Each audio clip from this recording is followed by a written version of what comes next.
कुशवाहा जी के आप लोग भारी मत से विजयी बना हुआ जाए।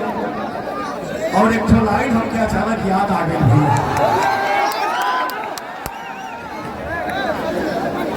बचपने से हम गाना सुनने वाली कि यार खौलत खून बहल नस नस में, खौलत खून बहल नस नस में, हाँ देखी के गुलामी, अरे खौलत खून बहल नस नस में, हाँ देखी के गुलामी, तो जवानी पाकल मोछिया पर आई, पाकल मोछिया पर बोल जवानी पाकल मोछिया पर आई। तो भैया हो, अरे भाई हमारे लव यू। देखिए इस सभा में हमारे भाई, बड़ भाई, छोट भाई, मित्र संगतिया, आजी बाबा, चाचे फुआ, हमारे माई बहन, यही में से बोला जानी जा कि युवा जन साथ हमारे पावर स्टार के, युवा जन साथ हमारे पावर स्टार के एनडीए के भोजपुरी है खूब ललकार की। तो इसके बाद यही सभा में से हमारे वो भाई चिल्लाई है कि भाई बोलता बिहार,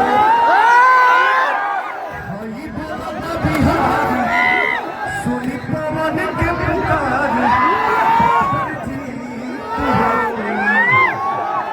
भाई बोलता बिहार, सुनी पवन के पुकार, बम्पर जीत होई। काहे भैया हमारा बोले के पड़ी हो, केकरा कंधा पे, केकरा माथा पे अपने माटी के निशानी ना हो, तनी देखा राजा हाथ उठा के। इसके बाद लहरा राजा छोड़ी मोतिया नीतीश जी के, नीतीश जी के हिट होई। तनी एक बार हमारा पीछे घूमे का राजा हो, छोड़ी मोतिया नीतीश जी के। अपने बिहारी भाइयों के आशीर्वाद से उसमें पवन सिंह किस तरीके से था, कुछ भी हो जाए, हे बाबू, हे भैया, हेलो सर जी, नाम के आगे जी लगाओ।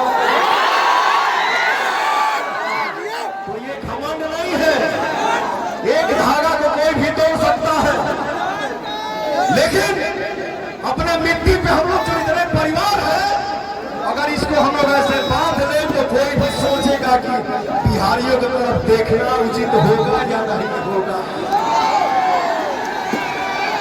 तो भैया हम लोग को ऐसे रहना है भाई, मुट्ठी हमनी के मजबूत रही।